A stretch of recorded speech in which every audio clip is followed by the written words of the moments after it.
Hello everybody, my name is Sabouts and welcome to Outscape. Now you may be asking yourself, Sabouts, what is Outscape? Well, Outscape is a 4X MMO game that takes place in space, hence the space background here. A lot of developers have tried to do a 4X space MMO in the past, and it's a tough genre to really crack into. There's a lot of hurdles that need to be jumped to make a game like this successful, and most importantly, make it fun. Now, I've played a few in the past on this very channel, but I admit that Outscape certainly does a great job at capturing that massive unknown galaxy feeling you like to have in your Space 4X games. The game can be found on Steam. There's a link in the description down below, and it is in early access, so just keep this in mind as we explore what the game has to offer. Now I'm going to dive in here and show you some of the beginning stages of what Outscape has, but before I do, did you know that almost 64% of my views are generated from people who have not subscribed to the channel? If at the end of this video you enjoyed it and you enjoyed my commentary, consider subscribing. That way you can keep up to date with all of the new content. I cover a lot of games similar to this, it's free to do, and most importantly, it helps the channel out a lot. Let's go ahead and get started. We've got the main screen here. Now you do need to make an account, but like I said, it is on Steam, but you'll have to go make an account so that way you've got something to link your empire up to. And right here is kind of the opening game. So I'll go over it real quick before we actually jump into the main game. And you'll have your latest news up here. Right here is the different sort of areas you can play in. Now we've got the skirmish game here, and this is kind of like where you're going to find more of your newer players to the game, but eventually as you excel in these skirmish games, you'll be able to do things like join the main game, bigger than the skirmish galaxy, which is hard to believe because the skirmish galaxy is already massive, but it's bigger than the skirmish galaxy and it's got a little bit more experienced players. You do need to colonize 7 planets in the skirmish galaxy before you can unlock the main game. You can see I've actually got a little progress bar here because I have played the skirmish galaxy by myself for a bit just to test out the game so I could show you guys what it is. And then there is the veteran galaxy. This is a lot harder to get into, but if you do make it into this, it's going to have a lot harder players, a even larger galaxy, and you have to have a score of 100,000 points on the main galaxy to get into the veteran galaxy. So that's kind of cool. It's a way for you to sort of play with players around your skill level. Good for newer players because they don't get ran over by veteran players, and good for veteran players because they can play with other veteran players and really up their game. Now down here we do have something called the redeem spawn code, and I just want to show you guys this real quick before we get in because this is very important if you want to play the game with friends. You click on the redeem spawn code, it will generate a code for you. It says you can join a galaxy next to a friend if they give you a spawn code for one of their planets. So if you get into the game and you decide, hey, I want my friends to join me, you can send a spawn code to them. They can redeem the spawn code here and then they will appear nearby your starting system, so that way you and a group of friends can play, which I think would be really cool, and I most importantly think that that would be a lot of fun if maybe in the future we did something on the channel with that. Now I'm going to go ahead and click join skirmish game and get right into it. Do you have a spawn code? I do not. I'll be playing by myself. Now the first thing that impressed me about this game when I loaded it up is how many players are in a galaxy. This galaxy in particular, Skirmish 1, it's a huge galaxy and it has 35, actually over 3,500 players, and it's only 51% full. There's plenty of room for growth. Also tells you the density as well, although I don't have anything in front of me, so I'm not entirely sure what the number exactly represents. I would assume gotta be, I don't even know. I don't even know what this is technically in relative to, but yep. And then when the galaxy was created, which was October 21st, 2019. So a fairly young galaxy. And if you click show full galaxies, you'll see there's nothing else because this is the only one as of now. We'll go ahead and join a game. You are presented with 5 different factions in the game. It used to be 4, but they recently introduced this last faction here. I'll kind of go through them. I'm not going to break them all down into detail, but I will just show you kind of what each one has, so that way you've got an idea if this is something you might be interested in. Now, we've got Mankind, you've got your Sintis, the People's Realm, the Ripchi, and the Snitherial. So the Mankind here, We'll just use them as a template. They've got key features. So every race has its key features, its civilization stats, and its description. And if you wanted to pause on any one of those and read them, you can do that. The key features will just have different things that each race has. Civilization stats, obviously, all of the statistics. Each civilization might have some different stats here. Some might be better at other things. And obviously the description describing, what the civilization is, maybe a little bit of history, backstory, where it came from, stuff like that. Now, I do find that the differences between the races, in my opinion, is not very large. Take mankind, for example, physical strength 1, optimal temperature, its temperature tolerance. If we were to jump over here, physical strength is only 0.5. They do have a better optimal temperature because they are a robotic race, but their temperature tolerance is still mid. Growth multiplier, a little bit less for the robots. Optimal water balance. But I mean, aside from that, like when it comes down to things that are really important, there's just not a whole lot here. That's really that different. Now the Syntis, though, they're different more than anybody else. I know like the People's Realm and Mankind's very similar. A lot of these other ones are very similar. I think the robots are actually the most different out of all of them, so probably not a prime example to use bouncing back and forth. But these guys actually, they've got strong ship hulls, a ship repair module. They're not influenced by happiness. Happiness is something that's pretty important for a lot of these other factions here. Determines things like taxes and everything. And these guys actually, they have a fixed tax rate, so they can't tax their citizens any more or any less. And that is simply because happiness and tax are kind of conjoined together. And you know what? I will show you more of that in the game. Now, we're actually going to play as the Syntis because, like I said, they're the ones that seem to stand out the most to me. They have the most diverse key features, civilization stats, stuff like that. Plus, I mean, look at this guy. He just looks absolutely badass. So how could you not? So we'll go ahead and confirm, jump into our game here and get assigned a random planet. I pray to God that I get a better planet than I got during my practice run because I got an absolutely crappy start.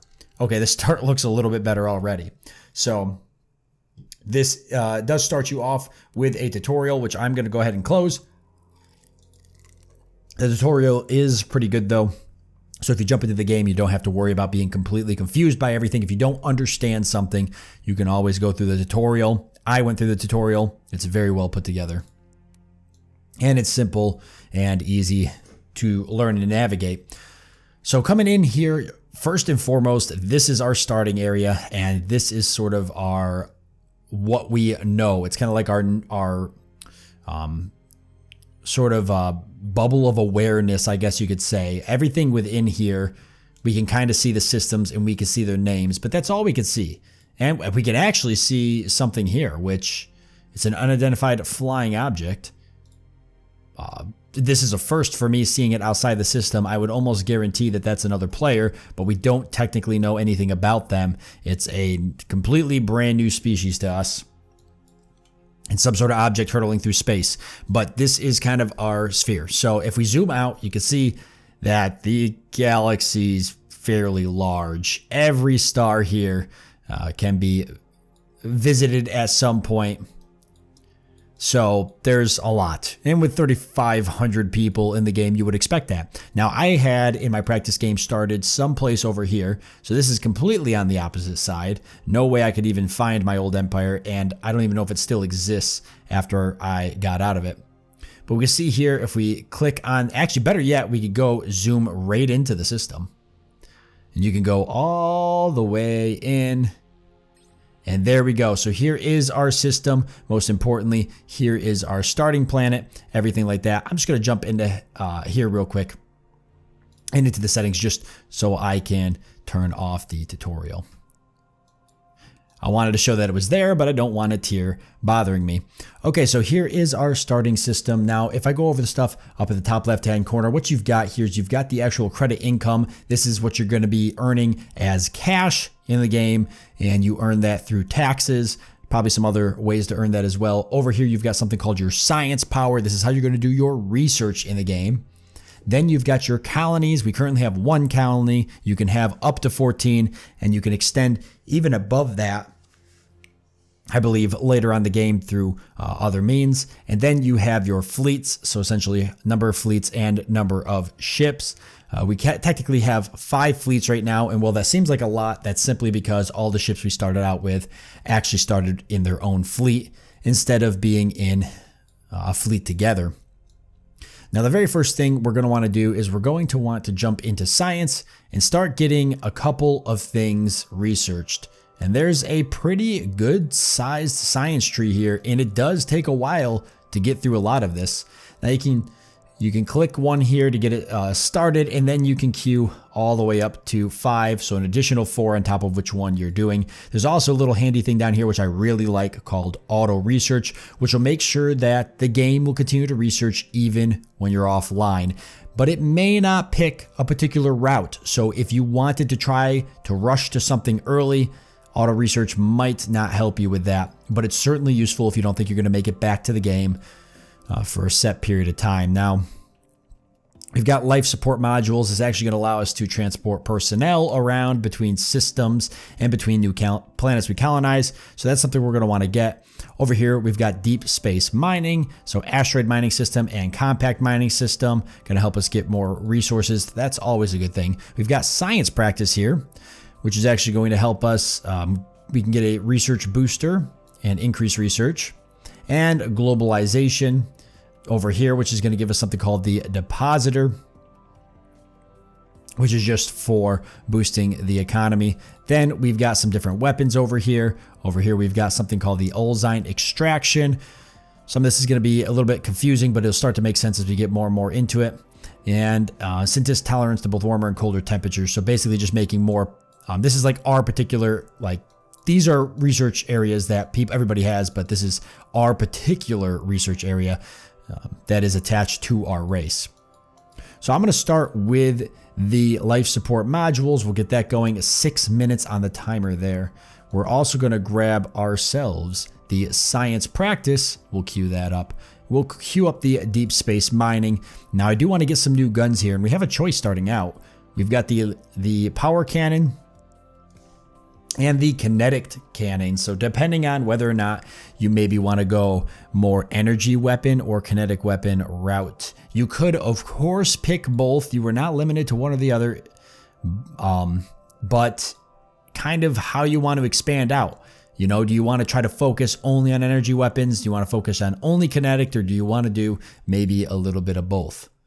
I'm thinking it'd be kind of cool because we're playing robots to maybe go, let's see, if we take a look actually at them, you know, damage per shot 5, this one's starting out 6, but obviously it takes more energy and that takes shells. I think we're going to go ahead and go energy weapons, and eventually we can expand into areas that are going to give us more energy on our ships here, which would be maybe something over here, improved engines and such. But yeah, we'll jump in and get that. All right, so that queues that up. We've got one more slot here, so I'll just go ahead and grab that up. So it's going to take a pretty good amount of time. You can see as we look at all of those. Now, let's actually take a look at our planet. We can click on this and jump right into it. There's a lot of information on the screen, but it's pretty easy to digest once you learn it. So over here, the star system, that's, you know, every planet here in our star system. You know what, too? I gotta say, guys, that I started with a very nice star system. So I'm excited to explore and see what other planets are here in the system. Maybe something we can even colonize. Now, on our planet here, we've got a set of resources. You can see that there is only a certain amount of resources. Now, if you're familiar with a game called Aurora 4X, this kind of shares some of those similar the sort of kind of like that similar mechanic where, you know, planets have a set amount of resources, and while you're harvesting a certain amount an hour, you will eventually run out of the resource unless you're able to tap into more resources or you're harvesting them off of other planets. So we're going to want to keep that in mind when we're searching for other planets. You know, there's certain resources here we're going to need. Now, some of these resources we're not currently mining, but they are available on the planet. We've also got something over here that is the planet size. Just kind of shows you how large your planet is, and will actually tell you how much population you can have on the planet depending on the size of it. If we jump into here, we can see that the population of the planet is currently 220,000. It has a max population of 316,000.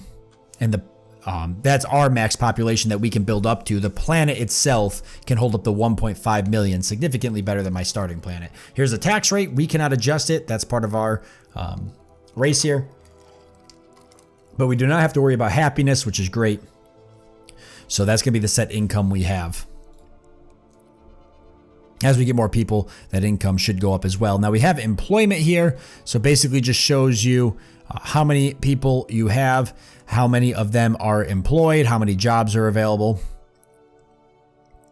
And the balance for that, it says right now the balance is perfect. We've got defense here. So every system and every planet has its troops that are essentially defending it.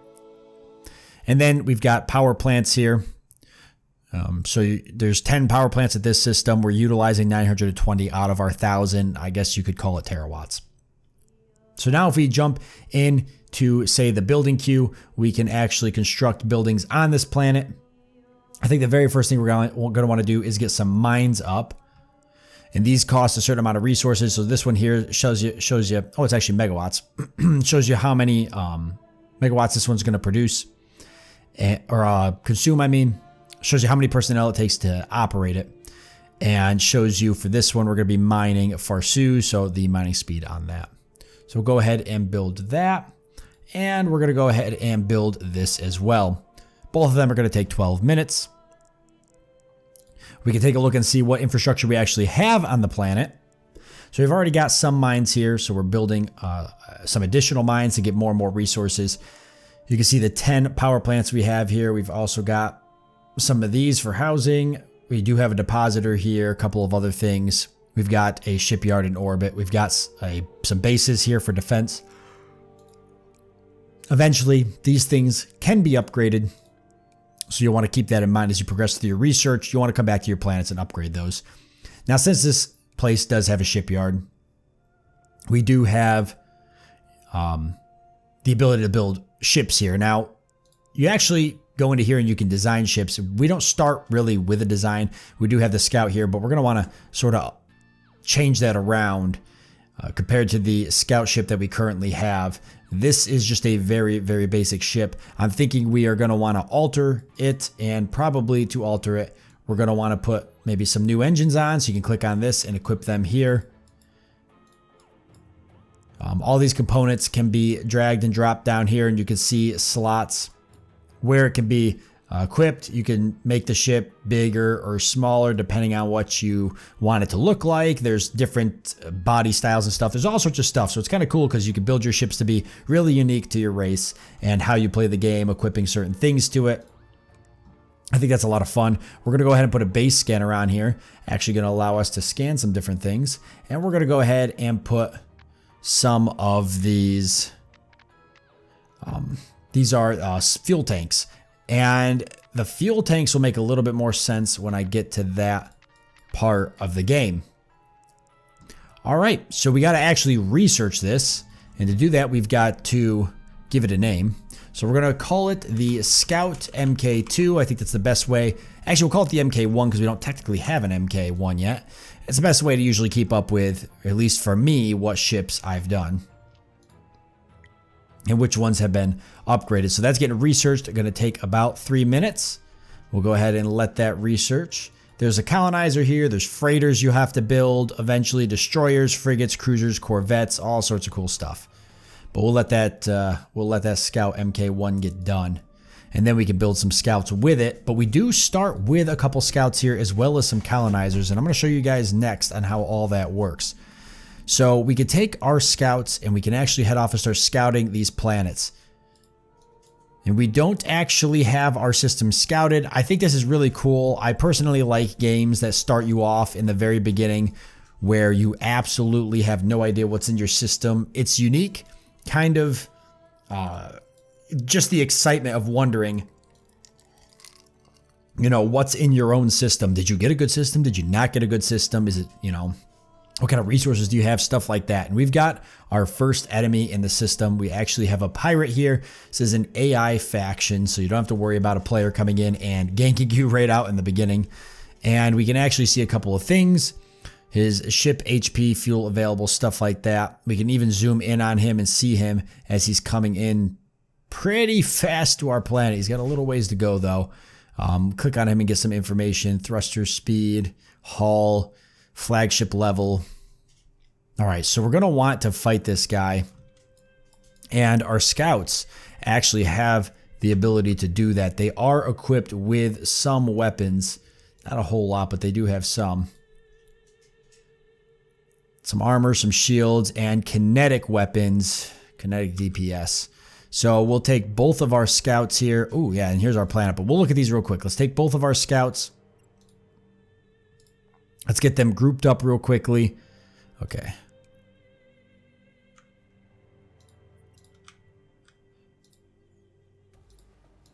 We'll merge that fleet together. And then we'll head on over to the pirate and see if we can actually face him. I'm going to take my colonizers here and move them out of the way. Just up to this side. I want to stay out of his sort of projected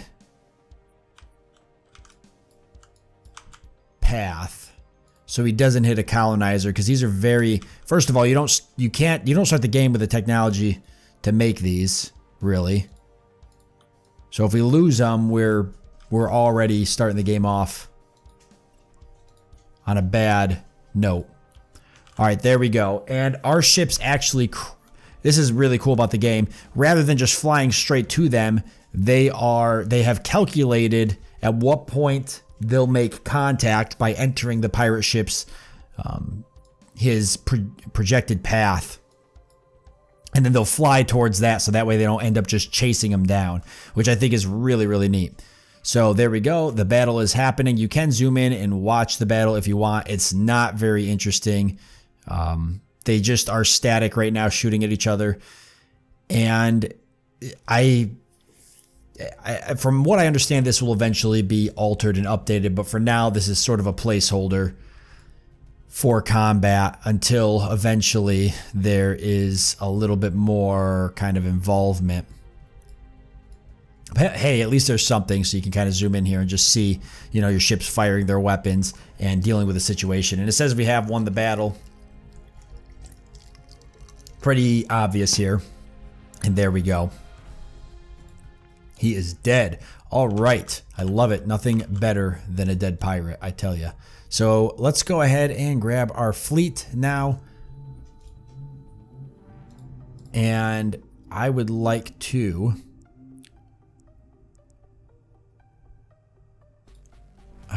get them to scout a little bit more. As soon as I get them split. All right. And so let's head, we're going to send one scout off over to here for now. Eventually we will put these scouts probably back together, or we may not, I'll decide. All right, and right here, guys, what we have is we won the battle, and we've got ourselves some space debris, actually, here. So you can actually harvest this space debris. You can send freighters over there, or any ship with storage space. There's a certain amount of materials here, and it can be harvested. I think that's really, really cool. It essentially allows you to use the materials from your broken down ships and enemy broken down ships to build up your fleet. And this makes it kind of particularly useful where if you're fighting a large scale battle with another empire and the battle is taking place mostly in your system, say you're sort of on the defense or you're playing a more defensive war, the enemy could potentially be feeding you all sorts of resources with their own ships as you harness all of that in your own protected space. That's kind of cool and really makes you kind of think when you're playing how you better position your fleets and such so you don't accidentally feed your enemy too many resources. Now, let's take a look at these planets here we actually found. So this one's a pretty good planet. Really a good amount of resources and such. I like this one a lot. How about this other planet we looked at? Okay, so not a bad planet as well. Very hot though, too hot for our civilization actually, but it's very rich in some resources. Not a very big planet at all, though it's very, very small. So probably not ideal. I think we're going to be looking back at this planet again as a colonizable planet. The temperature is ideal for our civilization, and its population growth will be strong. Constructing climate stations is not necessary. You can eventually alter the climate, some of the planets that you go to. Yeah, I think this would be worth colonizing with one of our colonizers. So let's go ahead and, oh, accidentally misclicked. It's very easy to do. Let's go ahead and take our colonizer, send him over here to colonize that one. And we'll take a look at some of these other planets here. I'll have this guy actually head off some asteroids. Okay, eventually you can mine those, which is very cool. We'll explore that, and we'll explore that. And that'll be the last 2 planets in our system. So this one here, another really good planet for us to colonize, but not very rich aside from Limbolt. There's really nothing else here, and there's none of the Olzine here, which you'll see why that's so important in a minute. And for this one, not bad. It's acceptable for our civilization. It's not super rich. Has a little bit of Olzine, but again, not the best planet. Hopefully these other 2 planets here will be a little bit nicer. All right, we're about to colonize our first planet here. There we go. And we can see a little sort of graphic coming in. Our colonization ship has crossed the atmosphere of this unfamiliar planet. And finally, we've landed on our new world of Zelize. All right, and you can actually add notes here, which other players can see. I think that's pretty cool. You can invite a friend by generating a spawn code for this, and they can spawn on this planet as their home planet, so that kind of shows you how that works. And ground defenses are on alert. So you can put your ground defenses on alert if you're about to get attacked or something like that. Now, if we actually click on this here, the population of people, we've only brought 4,000 people here, and that population is, chances are, already working for somebody. So we've got 1 power core here, and it is taking 4,000 people to operate it. We have no way to really occupy any more spaces with buildings until we get more population. You can actually see if I decide, hey, I want to build a mine here. There are not enough colonists to support all existing structures, and those awaiting construction in the queue. Planetary infrastructure will be incapable of operating as normal. Are you sure we should continue to build new structures? You can say yes. I'm going to say no for now. So we're going to allow the planet to just build up its population before we start going nuts, trying to plant people down on here. Plus, we'll probably want to get more power plants as well at some point before we go crazy with anything else. But we'll let that start building up. Let's take a look at these 2 other planets here. We had this one. This is not an ideal planet, but it's pretty rich, and it's rich in Olzine, and that's important. And this planet over here, this one is pretty terrible, but really rich in Olzine, so would be useful probably for that. But neither of these planets are good for us to colonize as of now. So I think I might go ahead and colonize this last planet here to pick up a couple of these extra resources. And then that saves me a colonizer, which I'll probably use to colonize a planet outside of our home system. So let's actually zoom out and see what that's like. So all of these systems here are systems that we can visit currently within our sort of bubble of awareness, as I'm affectionately calling it. You know, it's kind of hard to know what direction you want to start exploring in. So there's a handy little tool here that can help us. Now, this will let us scan, and it'll find out if there is other players nearby us in these systems, because any of these systems could be colonized already with a human player, and we just don't know it. Now, it's not going to tell us exactly where somebody's colonized. It's only going to give us an approximate direction of a nearby player. So let's go ahead and do a scan. This will sort of help us decide where we want to go. I'm hoping there's not a lot of players around us.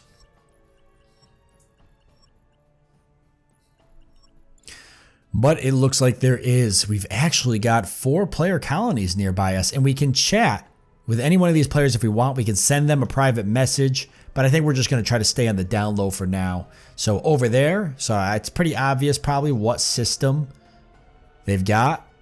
Over into there, and down there. So if I'm understanding this correctly, this system should be available, that system, and that system there. There could be other systems available up in the upper area here, as I'm sort of calling it there. Now it's not. Now it's the downer area, right? Now this area up here could have some people in it. We just don't know where. Could have some valuable systems for us to explore. Oh, and there's our colony ship colonizing another planet. All right, so I guess what makes sense then is to take our fleets. We'll grab the first scout and we'll send him off to a planet we know is empty, or should at least be empty. We'll grab our other scout here, and I think we'll send him off up to this north area, see if he finds anybody up here, or if these systems that are closest to us are empty. I'm hoping that they are in fact empty. Now, if you hover over here, you can see it's a pretty long time till these guys get here, and you would expect that in a 4X MMO game. Wouldn't really be playable and wouldn't be much of an MMO you could keep popping into and checking on from here time to time if this was instant travel. So you can see it's going to take 3 hours and 6 minutes here, and here it's going to take 2 hours and 25 minutes. Now, this is where that fuel I was talking about earlier comes in handy. So if we actually take a look at the ship, it is using this fuel here. And I can't really click on it. Well, we're leaving the system. Look at them go. But they use this special fuel. You can see it's on there. I'm trying to get this to stay up, but it won't. So let me just click on it so you guys can see. All right, and fuel 400 tons is what it carries, and the fuel is the Olzine. So let me sort of explain how that works. We'll click back on the planet here.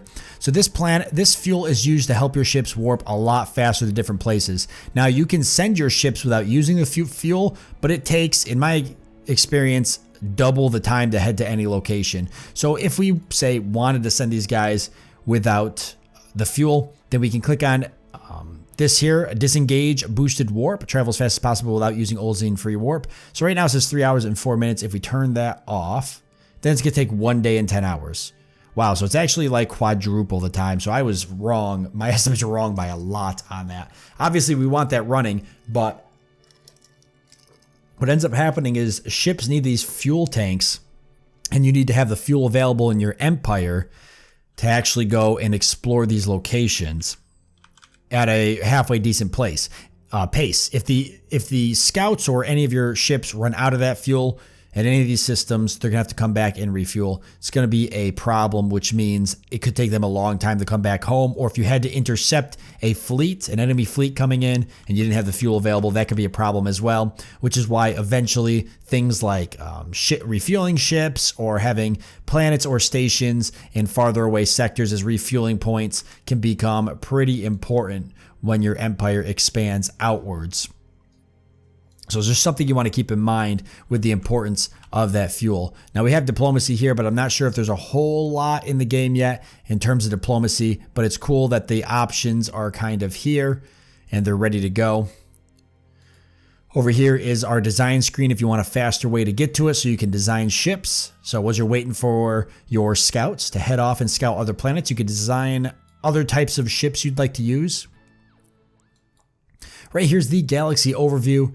It tells us all of our fleets we currently have, where they're going, how long it's going to take to get there, any resources they may be carrying, stuff like that. Pretty useful. We can see here in planets, all of the planets that are currently available. We actually see our planets here that we've colonized, but we can turn that off and see every single planet that we've so far explored, all the ones in our home systems, lots and lots of stats on them. This is great. Excellent Excel sheet material if you like to play your games like that. We got a quick tab here to the research screen, which you can see we've already researched all sorts of stuff. So doing something like building a ship, maybe that we can use for combat. In a minute and 20 seconds, we could be ready to do something like that. We do have something here freight transport. We're going to grab that up 30 minutes, but it's going to make our freighters transport things a lot or hold a lot more cargo, which would be good. Say you want to use that for something like transporting that material on the wreckage there. That would be useful. And look at that, space colonization. You know we're going to want to grab that so we can colonize more planets. And then lots of other stuff here too. Fusion reactor efficiency. Oh, what do we got here? Advanced sensory system. So increasing planetary scanners and sensor range. Yeah, that could be useful. Maybe finding some more players, stuff like that. Nice. Very nice. And what else do we have up here? The Galaxy leaderboard. Actually, I'm not going to click on that, but that'll take you to the Steam area where you can actually see everybody, where you can see where you're ranked and where the highest ranked players are. You can invite a friend, and then you just got your main menu. So that's everything there. Now, we're 35 minutes into this video. It's been a pleasure showing you guys this game. I think Outscape has a lot of potential. I really like the way it looks. And most importantly, I think it'd be fun to play, especially if you're looking for a 4X space MMO to play with your friends. It'd be very, very cool. So let me know down below in the comment section, guys, what was your favorite part of the game and where would you like to see this game go? If you're interested, don't forget, there's a link down below in the description. So you're going to want to check this out if it's something that interests you. And if you want to see more Outscape content on the channel, consider leaving a like. Something that I might be interested in continuing to play if it seems like there's enough interest in us doing that. With that being said, thank you all for joining me. I hope that you've enjoyed it, and I look forward to seeing you next time.